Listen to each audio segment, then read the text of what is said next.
Hey, everybody, we're back. Another episode of the Real Talk Show right here on Real Southern Gospel. Glad you're with us. Got my buddy Les with me. How you doing today, Les? Good, my friend. I'm doing fine. Are you busy? Brother, I need three of me. Yes. Yeah. I'm busy. God has been very good, and we got lots going on. Just this week alone, as of the week of this recording, Friday night, I play for the Kellys at the Vaughn Quartet Festival, and you guys are there, Thursday night, I think? Mm-hmm. And then I'm going to be there with the Kellys playing with them on Friday night.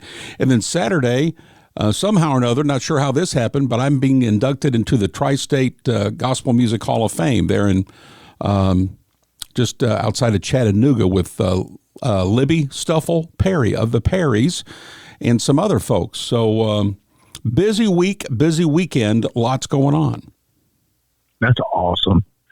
Well, everybody help me congratulate Les on that. And so, yeah, that's pretty great. The Tri-State Hall of Fame, tell everybody a little bit about that. What does that encompass? Well, that is Tennessee, Georgia, and, oh, Lord, help me, Tennessee, Georgia, and I think it's Alabama.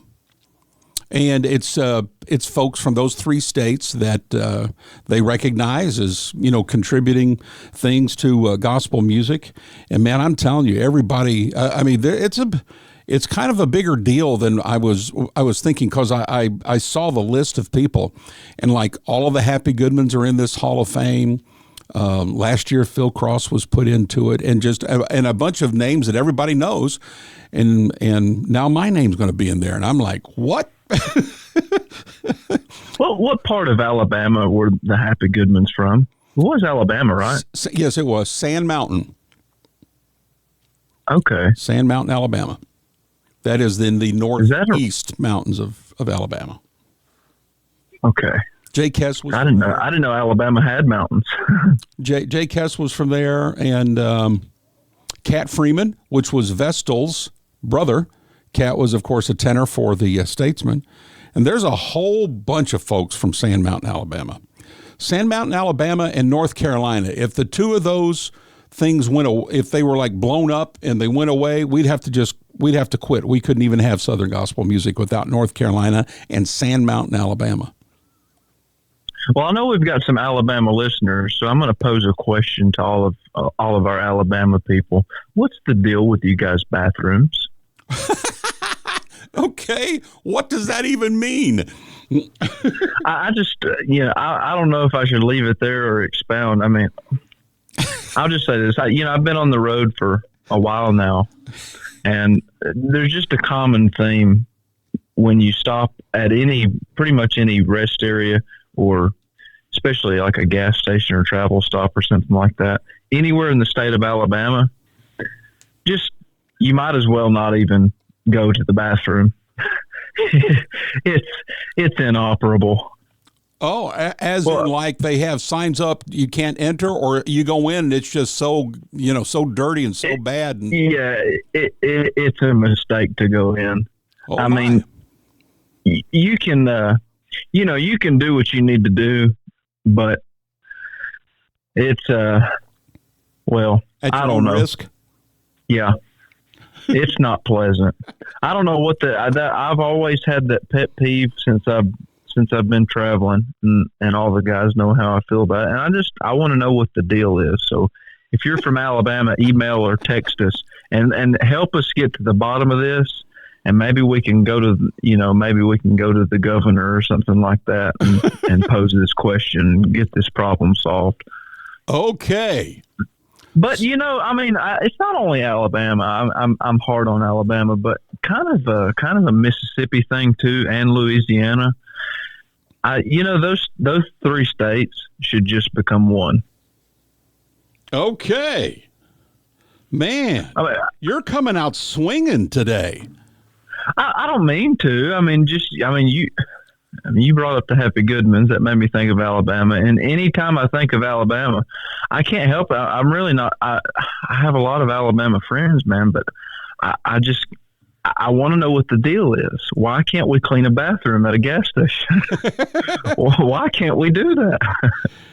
So let's see. But no, I tried to soften the blow by lumping a couple of other states in there with them. Yeah, but now let's just do a little recounting here. Now, I've got an old brain, so maybe I'm not remembering everything correctly and all that. But so Alabama, Mississippi, and what was the other state you just said should all combine? Louisiana. And Louisiana. So you don't like their bathrooms. You can't stand the state of Tennessee and their drivers. So my question is, do you like anything in the United States? Any state? Yeah, I like Georgia a lot. I knew that was going to happen. So where do you live, Isaac? I live in Chatsworth, Georgia. Chatsworth is nobody knows where that is. I mean, I'm sure you do, but Chatsworth is a little town in northwest Georgia. A lot of people are familiar with Dalton. Yeah. And I don't know, for some reason, this always shocks me. When I tell people where I'm from, so many times people say, "Oh, is that close to Dalton?" And I'm like, "Why do you know where Dalton is?" And what it is Dalton, Georgia is apparently the carpet capital of the United States. That's why they know. Yeah. Wow. Yeah. So for some reason, everybody knows where the carpet capital is. I've never even, the thought of a carpet has never even really crossed my mind. But at any rate, but that's funny, like when we go in a lot of people's homes when we're on the road, when they have us over to eat at their house or something like that, I have noticed certain age groups that carpet is more prominent in their houses. Yeah. And of course, Southern gospel, I mean, we sing to more older dynamics. So a lot of times, we go in people's house, they have a lot of carpet that are, in an older, help me here. I'm trying to not get myself in trouble. How should I word this? I don't know. Old people? I'm asking you for help here, okay? I mean, maybe I'm talking about a little bit older than you, okay? Not much, but a little. Getting up there, Isaac. If they're a lot older than you, they ain't here, brother. But it's true that, a lot of people in those older age brackets, I think just carpet was a big thing in people's houses. That's a fact. You're telling the truth. Yeah. That's the truth. So a lot of those people know where Dalton is. I guess they got their carpet from Dalton. Yeah. But at any rate, so I'm from around the Dalton, Georgia area. And I don't know. I mean, here's the thing. I definitely got my pet peeves about the state of Georgia. I'm not going to leave Georgia out. Well, give me one. Because you've done nailed everybody else. Go ahead and give me at least one pet peeve for Georgia. Okay. I've got a good one for you. All right. One of my big pet peeves about Georgia is Georgia sports fans. I will be completely unbiased in saying that Georgia Bulldog fans are the most biased, just off their rocker fans that there are in the entire world of sports. Is obnoxious a good word? Yeah, for sure. I mean, and they're my people, but I'll give that to anybody. I mean, every year when the college football season rolls around, and the recruiting class is coming in, every year you'll hear Georgia fans, "Oh, we got the number one recruiting in the nation. We got the number one this year." They said that last year and all the years before it too. Yeah. And it's never going to end. Yeah. And my brother-in-law is the world's worst about it. Every year they're the best. Every year they're going to win it all. And so there's a Georgia pet peeve. See, I'm not biased. All right. Well, speaking of pet peeves, you're I think it was the very first one. You were talking about drivers in Tennessee, right? Wasn't that the first pet peeve you mentioned? Yeah, that was my first pet peeve. I think that was my number one pet peeve in life. All right. Well, I got somebody that actually responded to that. So this will be good. Let me read this email. It says, "This is Robert in Cleveland, Tennessee. I've been meaning to send an email to you in response to your podcast. You mentioned how people seem to honk if you aren't moving forward fast enough at a traffic light when the light turns green. Well, here in Cleveland, that's not how it is. People seem to be nice here in Cleveland, LOL. It's my pet peeve when people won't give a polite quick beep just to let them know after sitting at the light for 3 to 4 seconds. Now I'm with them on that. You know, you don't have to lay on the horn. If for whatever reason you've kind of checked out, you know, you're at a red light and you're fiddling with the air conditioner and it's hot and then all of a sudden it turns green and you don't go within the first 1/10 of a second. If it's 2, 3, 4 seconds, for sure, you don't have to lay on the horn, man. Don't lay on the horn. Just a little beep. I'm with Robert on that. Are you a horn guy? Do you lay on the horn if you're the second car behind that guy, or do you give the little beep? I'm going to be honest with you. I don't even give the little beep. I don't even like that. Okay. Because here's the thing. I wouldn't have a problem with it if you're talking like literally like 4 or 5 seconds has went by. Uh-huh. Like, yeah, I'll give a little beep maybe after 4 or 5. But like 1 or 2? Yeah. And that seems to be the common thing these days. I mean, like a second or 2, or like you said, 1/10 of a second. Yeah. And somebody's like, honk. I'm just like, goodness gracious. In this amount of time, all that could have been is me just, like you said, like turning up the air conditioner. Yeah. Yeah. So give it a minute. Goodness gracious. Yeah. Yeah. But I will say that guy said he's from Cleveland, Tennessee, right? Yes. Uh-huh. See, I don't know if that counts. See, I live in Chatsworth, Georgia. Yeah. Cleveland, Tennessee is only 30 minutes up the road from me. Yeah, yeah. So it's more like once you start to get around like above Chattanooga. Because even Chattanooga is kind of like still lumped in a little bit with Georgia. I mean, that area, Fort Oglethorpe, Georgia, Chattanooga, Tennessee, it's not really too bad there. But once you get above Chattanooga, oh my goodness. It's just the Tennessee drivers are just so mean. But anyway, I digress. We've already done this before. Well, but he just sent that email, and I hadn't talked about that. So, but he's got a good point about the little beep and people, laying on the horns and all that. I hate that laying on the horns business.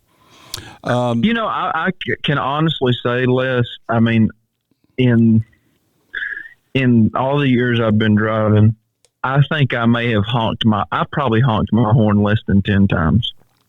Oh, my. Now, I know you're from Chicago, so that you've probably honked your horn a million.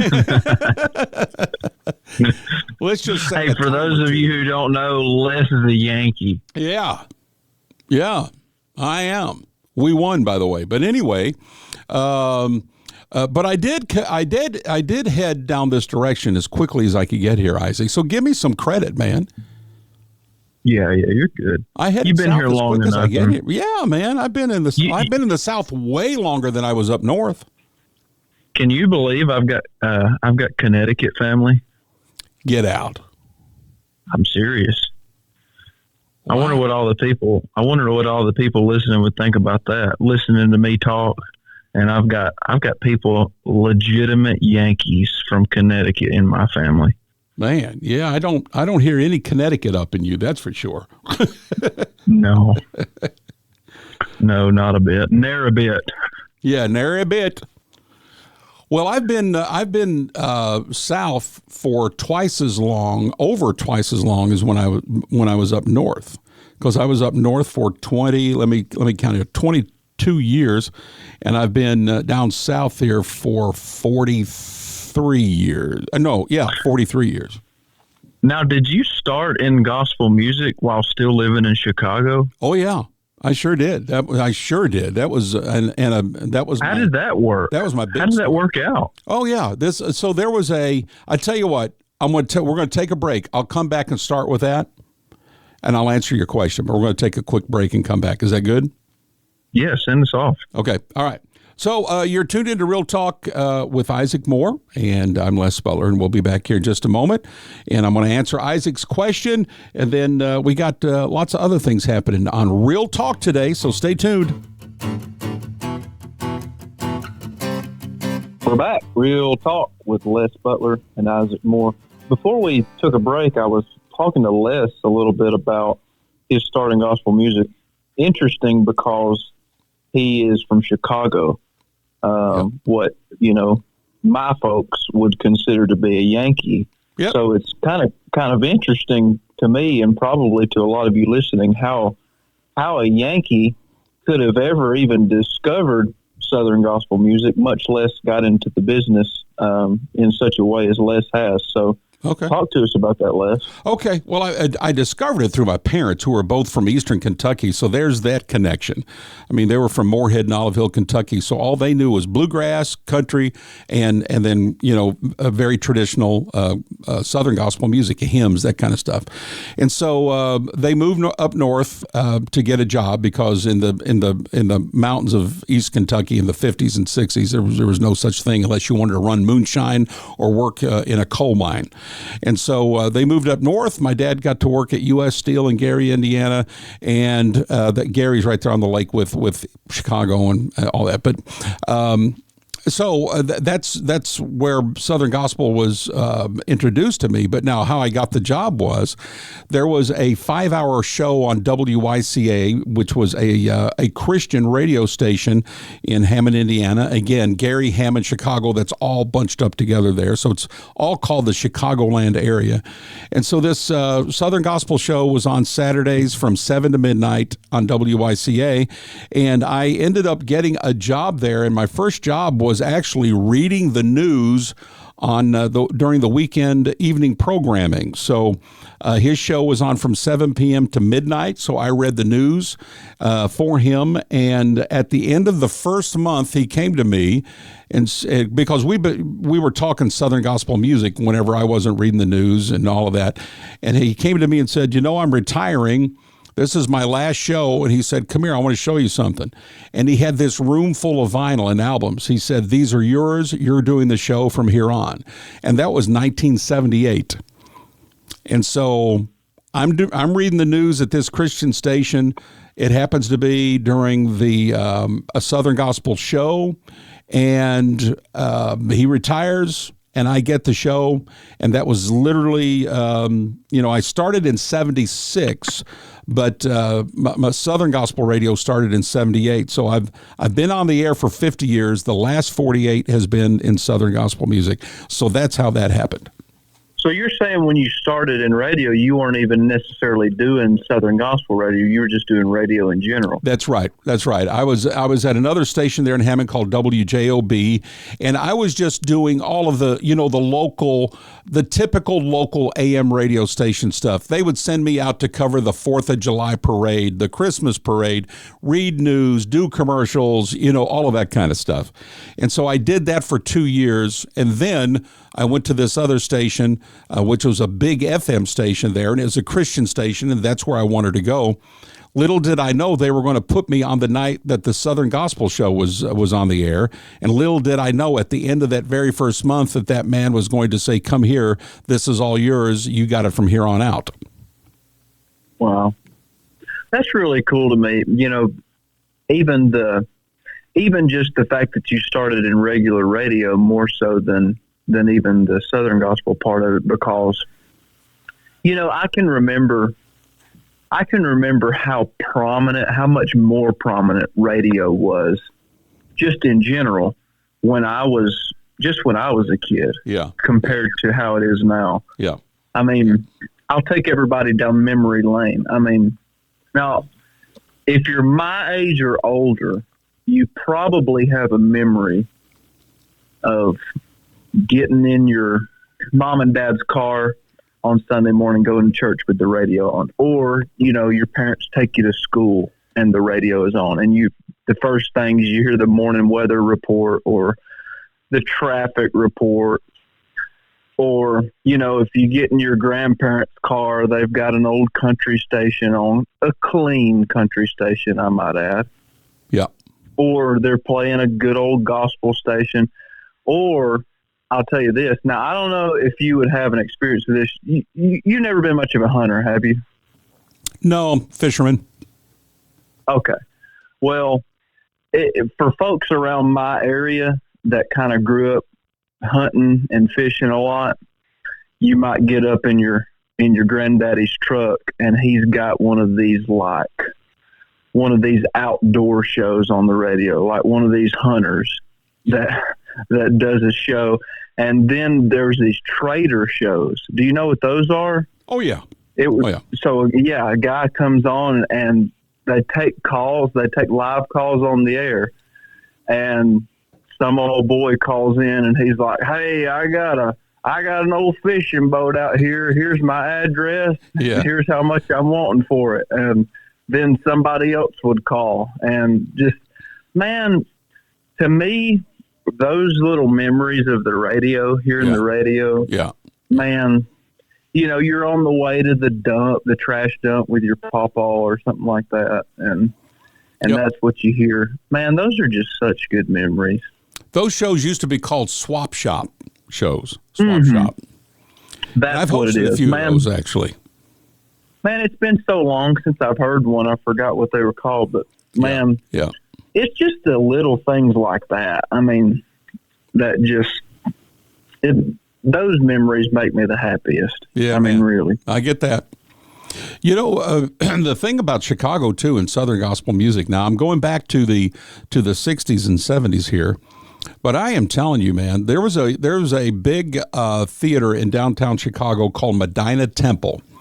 It held 2,200 people, and at least 4 times a year they would bring Southern gospel in there, and it sold out every night. 2,200 people. I've seen everybody there. It's called Medina Temple. I saw the Blackwood Brothers, the Cathedrals, the Statesmen, the Rex Nealon Singers back in the day, and on and on. And they would, Kingsmen, oh man, the Kingsmen and the Cathedrals filled that place. 2,200, Medina Temple. So that was close to Chicago. That was downtown Chicago. That was literally smack dab in the middle of the city. Yeah. I didn't know that was ever a thing around that area. Oh yeah, man. We used to have great big old concerts, man. I mean, huge deals. The Blackwood Brothers were there about every quarter. They would come up there 4 and 5 times a year. They were the hottest thing in the world up there. But oh yeah, it was a big deal, man. And now, does it happen today? I seriously doubt it. But I'm just saying, whenever I got into it, and when I was there, buddy, Medina Temple was getting after it, and groups would come up to the Chicago area and do churches and things like that all the time. I mean, you could go see somebody every couple of weeks. I mean, any of the big boys within a 30-minute drive of wherever it was that you lived up in that area. They were there all the time. Wow. Did the Inspirations ever go to downtown Chicago? Oh, yeah. Yeah. I brought them there. I was a promoter before I left. So from 78 to 84, yeah. Oh, yeah. Ask Archie sometime. The next time you're with Archie, just say, so what about Les bringing you all up to Chicago, and let him talk to you a while. Oh, yeah. Okay. I did it a bunch, and we were very blessed with it. It was very successful. People loved it. Imagine the modern day Inspirations smack dab in the middle of downtown Chicago. Well, let me tell you, back in the day, the old Inspirations were the young Inspirations. And they were there smack dab in the middle of Chicago, and they tore it up. It was they had a tendency to do that. It was big time, man. It really was. So, I know, especially today, people think of up north and, how un-Southern gospel it is. And no doubt it is. It's been, I moved from there in 1984, so I don't know what it's like now. But back in the day, brother, man, oh, man, we had it going on up there. Yeah, that probably, certainly for me, probably dispels a lot of the assumptions that we have about about that part of the country. Yeah. I mean the reality is, I've never put too much thought into it, but it makes a lot of sense. A lot of people, just like your parents that were up there, were transplants. Oh yeah. You know, they had to go where they had to go to put food on the table. Yeah. But, you know, we were talking a little bit on the break before we came back about something kind of along those lines, about how there's actually a lot of people who maybe even weren't transplants that are, you know, what we would consider to be Yankees, and Southern gospel music found them and grabbed a hold of them and pulled them in. Oh, yeah. One of them I was thinking of right off the bat was Ernie Hoff. Where's he from again? Somewhere in Indiana? Yeah, Indiana, southern Indiana, just above Louisville. I mean, very much a northern boy. I would think a city boy. But, I mean, he's still to this day, I mean, in gospel music, one of the biggest names in the history of our music. Yeah. We were talking about how the cathedrals are based out of Stowe, Ohio. Yep. Is that around Cleveland? Uh-huh. Yeah, that's up north. And the Spencers are from Ohio. Yep. Mansfield, Ohio, that's up north. And the Paynes, Mike Payne, one of the greatest writers we've ever had. The Payne family, that's where they're from, Lorain, Ohio. Yeah. There's another major group on the tip of my tongue, and I can't think of it, that's like sure enough city folk. But I wish I could think of it.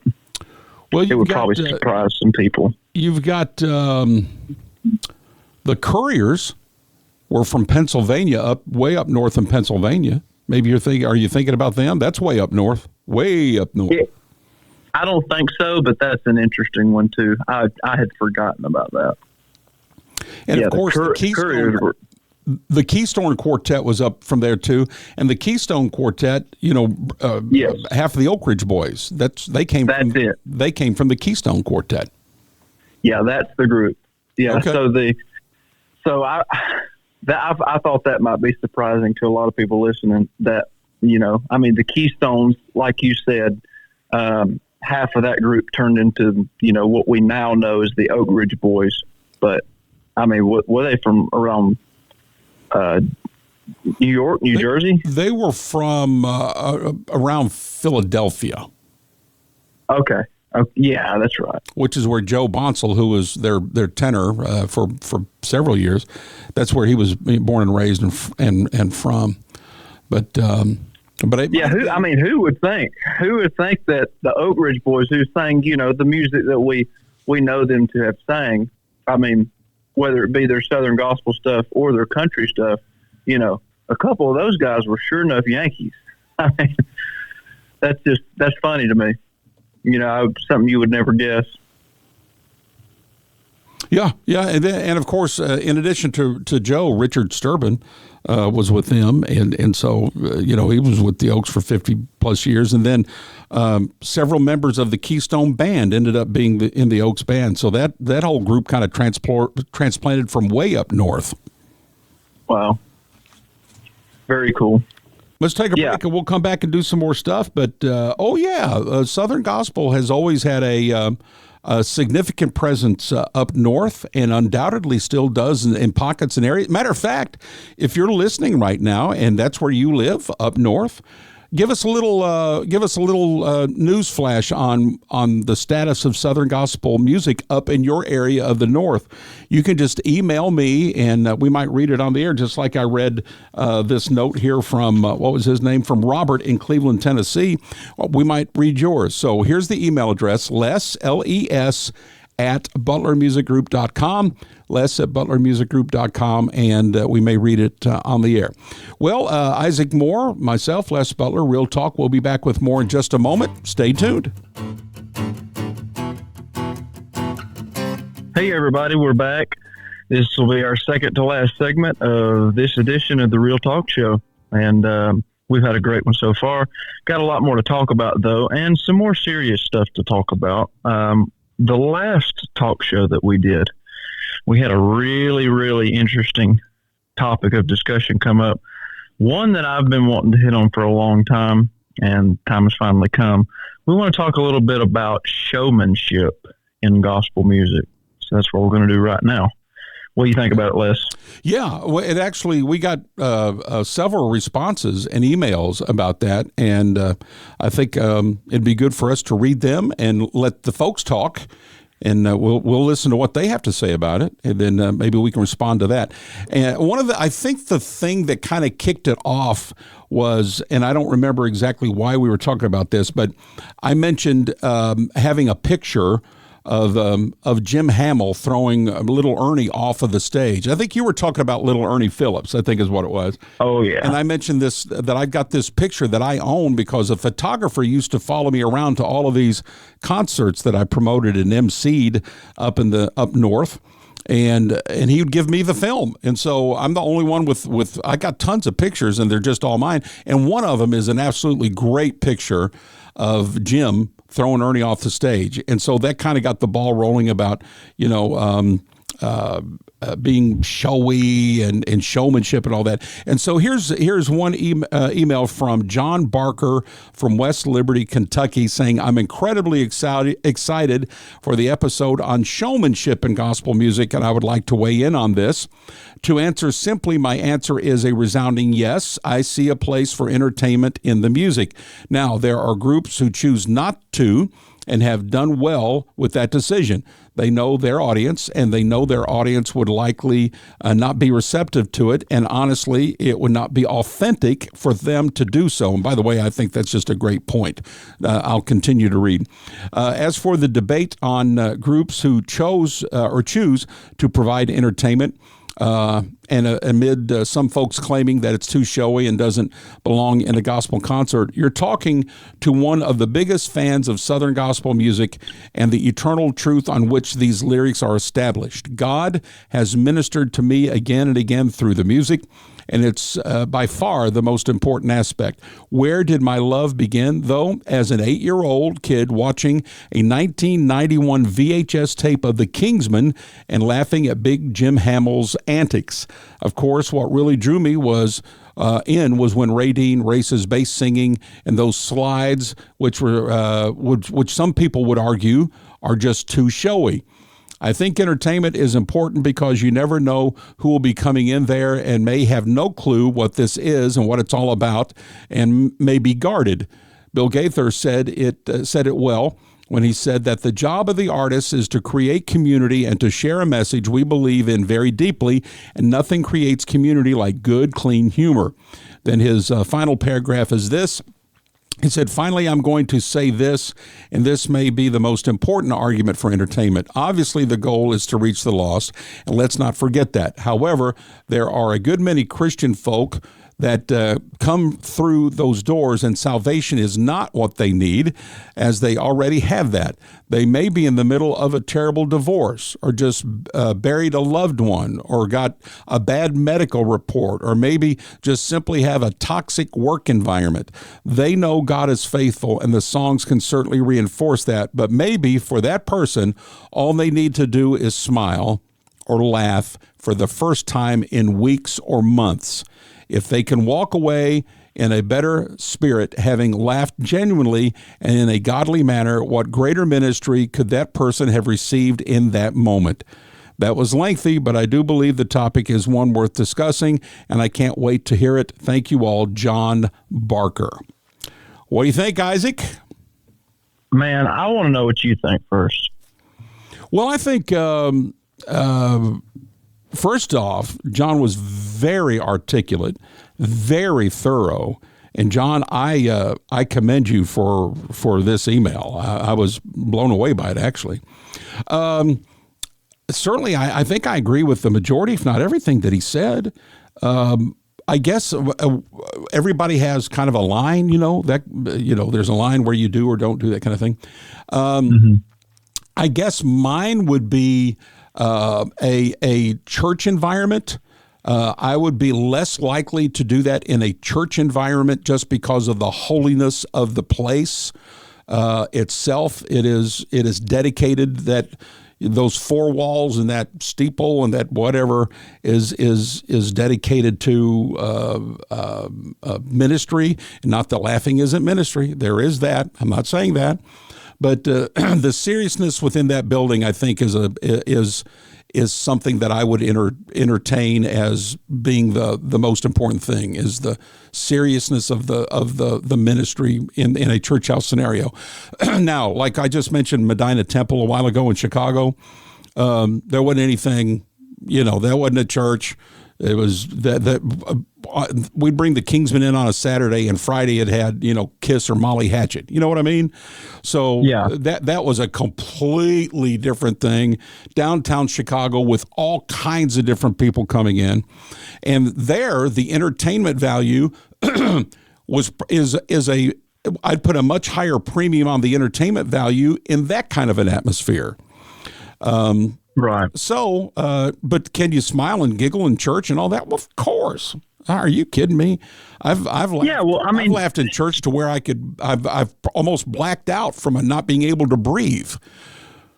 For sure. I mean, here's the thing, I find kind of interesting, and I'm not coming down on this. I just want to point something out. I feel like a lot of times the people who have a problem with you cutting up, whether it be concert or church setting, either one, I feel like a lot of those people would listen to a preacher who opens with a joke and not bat an eye. Yeah. I mean, we're living in a time now where most preachers, I have noticed, and it doesn't bother me, but I've noticed a lot of preachers seem to open with, before they read any scripture or anything, they tell a joke. And I think it's just kind of to get the people loosened up, and I get that. Yeah. But I would bet you a lot of the people who are so critical about, cutting up, gospel groups cutting up, wouldn't bat an eye when a preacher starts his sermon with a joke. So that's one thing. That's one thing I would point out. Yeah. So let's be consistent there. But I'll have to say this on his email. I don't think I disagree with anything he said. And I think it's really, like you said, he articulated it so well, it makes it hard to disagree. I don't know. Yeah. I don't know how you argue any of his points the other way, because everything he said is so true. Do I think God's house is sacred? Absolutely. I would say this. I wasn't around. Big Jim Hamill. I never got to know him. I would bet you, now correct me if I'm wrong, but I would bet you he never threw little Ernie off the stage at a church. I'll say this. I never saw that happen. That's not to say he didn't, but I never saw it. And I was around them a lot in the 70s and the 80s and the 90s. A lot. Yeah. I never saw it. There might have been maybe an exception, like if it was a church that had a concert in their gymnasium or something like that. But I would strongly doubt that they had those same level of antics at a church as opposed to an auditorium or something like that. Agreed. Again, I witnessed it in all those locations. And yes, there was a different, they approached both of those kind of venues in very different ways. Sure. And I completely go along with that. And, the Inspirations has always went along with that. Now, there have been some people, and this will kind of get into a different point of discussion. This might be a whole nother talk show for another time where I'm going with this. But, us as the Inspirations of today have had to deal with a lot of naysayers, just people that watch the old Inspirations and they can't swallow the pill that those guys are no longer the group and these younger guys are. And we've had a lot of those people that have looked at what we do and they say, these guys are more about entertainment. The old Inspirations weren't like that. Now, Les, I need your help here. Okay. Is that true? No, I mean, the way I've seen you all on platforms, be it at church or in, outdoor venues or secular venues, if you will, has been, man, it's been almost like watching the old inspirations all over again. Yeah, I mean, that's what I mean. So I'm going to be honest with you. Anybody who says that, and there have been many, but if they say that, they just, I'm being respectful. I'm not saying this in a hateful manner. They just haven't watched a lot of the old inspirations. Well, or they haven't watched a lot of the new inspirations. Well, there is that too. I mean, but they'll see us, do certain things or cut up or, maybe kind of have the bass or the tenor stretch their legs, on a song or something like that, as we would say, let's see how low this bass singer can go, or let's see how long this tenor singer can hold out a high note or something like that. Yeah. And we've had a lot of people see us do things like that, and they're like, these guys are more about entertainment, and the old guys and the inspirations weren't like that. Well, that's so far from the truth. Oh, yeah. No, I saw Archie and Mike and all those guys do everything you're saying. Absolutely. Yeah. I mean, I'll tell you this, too. Now, I don't, they might, Archie or Mike or somebody might not like me telling this, but it's public information. I can tell you for sure that the old inspirations, I think it was, you might could help me with this. It might have been at the Singing in the Smokies or the Singing at the Sea Cruise, but they all dressed up like a bunch of women and went out there. And have you ever heard about that? No, I didn't see that. Wasn't around for that one. It's true, man. You ought to see Jack Laws and Archie Watkins dressed like a woman. Oh my word. Now I understand in today's times, it has a very different connotation. That's when that happens. But back then, back in the 70s and 80s, people would do that just being funny, And I mean, even you remember the Grand Ole Gospel Reunion? Yeah. There was a whole skit every year where Buddy Burton and a couple of other people would dress up like Eva Mae Lefevre. Yeah. Makeup, a wig, a dress, and everything. Yeah. And it was hysterical. Now, obviously today, because of a lot of things that have spilled into our culture, you're not going to catch me or the guys doing that. Yeah. Yeah. But 70s and 80s was very different times. There weren't, at least not in a widespread manner, just these awful things like drag shows and garbage like that. I even hate to say that term, but back then that wasn't a thing. Yeah. Yeah. So I said all that to say this: the old guys could be crazy too. Okay. Oh yeah. But there's nothing wrong with that. We're so stiff all the time. I mean, just take a load off. I mean, God's people can laugh hysterically. They can cut up and they can, but what you were saying and what John, who sent this email in, I agree with wholeheartedly. It's so situational. And that's where you have to have enough sense to look around and see the environment that you're in. Yeah. And know what's appropriate. Yeah. And, so that's my thing on it.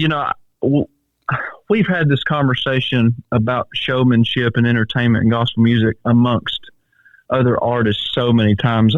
I've been in this conversation a million times before today. And one thing, I'm sure you've heard this, but one thing that comes up all the time is Hovey Lister gets quoted. And apparently one time somebody asked Hovey, is what you guys do ministry or is it entertainment? And apparently his response was, as it's told, yes and yes. Uh-huh. Have you ever heard that story? Yeah. As a matter of fact, I have the magazine, the Statesman, if I'm remembering correctly, they were the cover story of Life magazine, with the ministry and entertainment story. And I've got it in my home office in a plastic bag, kind of showcased in my home office.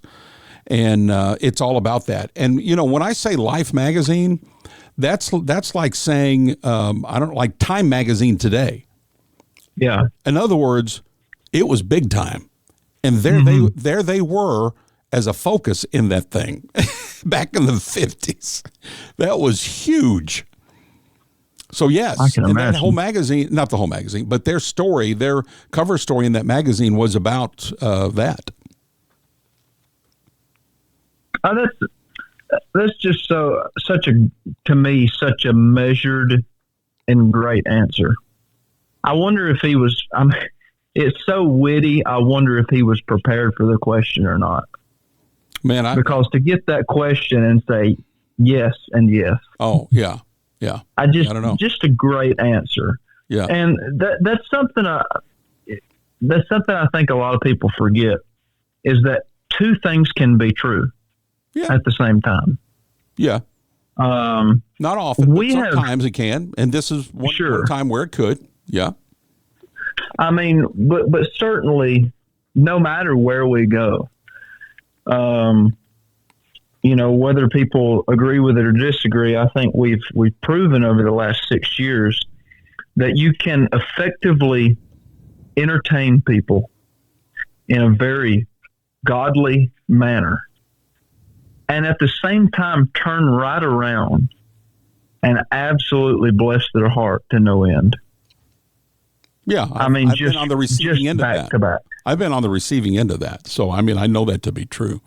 And John said one thing in his opening paragraph, and that is, now there are groups who choose not to and have done well with that decision. They know their audience, and they know their audience would likely not be very receptive to it, and honestly, it would not be authentic for them to do so. And that, I think, is probably the most powerful statement of everything he said. And that is, man, if that ain't you, don't do it, because it's going to look like it's forced. You're going to look goofy doing it, and just don't do it. And he's right about that. And I'll end my part of it, and we need to end this segment anyway. I'll end my part of it as saying that, and I'm a preacher, so I'm always. I don't care what's going on. I'm always going to go on the side of ministry. Period. Just period. Can both of them happen? Absolutely. I just said yes. But at the end of the day, when it comes to what we do in Southern gospel music, brother, it better be a hard right. Very heavy on the ministry side and less heavy on the other side, for my 2 cents. Not that you can't do it, not that it's not there, not that it doesn't need to be done at appropriate times in appropriate ways. But man, with the fact that we know where we are in this world, with what's happening in this world and the imminent return to Christ, we better land hard on the ministry side, but man, we better laugh every once in a while or we're going to blow up. Yeah. So the way I kind of look at it, Les, is, okay, if you take a pocketbook or something like that. The pocketbook is the product, but it's a lot of times it's going to have some lacing around it. The way I see it with what we do is, what we're, for lack of a better term, our product is the gospel. It's the ministry. But I don't think there's anything wrong with lacing it with a little bit of good Christian, family-friendly entertainment. Yep. As long as it's the lacing and it's not, like you said, if it's not displayed to be the main product. Yeah. So that's kind of how I look at it. I just kind of look at that, our laughter or our comedy or our entertainment, whatever you want to call it. I look at that as the lacing on what we do. Yeah. So, that's my take. There's so many, gosh, you could keep on this conversation. We could do an entire talk show just on this. Well, I've got more emails from people that have sent stuff in, so we hadn't even scratched the surface yet. But man, shout out to John, John Barker. That's his name. Yeah, yeah. What a email! I'm talking about. Wow, just wow. Yeah, and let me say one more thing. Something we have done as the Inspirations for a number of years now that's proven to be so effective. A lot of times when we feel like we're not connecting with the people, our songs, some of our best songs are just not landing. We'll just take a step back, and Roland or Luke will say, "Hey, I think these people like good low bass singing." You know what I mean? And so we'll say, "Hey, Wyatt, let's see how low you can sing tonight." And what happens is he hits the low note, and all of a sudden the people that were kind of maybe seemed a little bit out of it, or maybe a little bit tired, or just not perked up, they sit on the edge of their seat. They hang their jaw to the floor. So you get that. And then what happens almost every time is every song that you sing after that, they're much more in tune with. Yeah, yeah. And you've got a bunch of people who it just kind of wakens people up, So it's just so effective. So going back to what Hovey said, yes and yes, you can do both. And a lot of times that little bit of entertainment or fun or whatever you want to call it allows you to be more effective in your ministry. Yeah. So that was my last point. What are your thoughts on that? Yeah. Yeah. No, I get that. And I've seen Wyatt do it. And then the old Inspirations, I saw, Holcomb. They'd make Holcomb go down and do all of that kind of carrying on. And it would accomplish the goal that you're talking about. Yeah. We're out of time, aren't we? We are.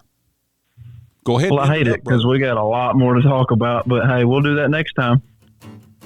Real talk. We'll see you next go around.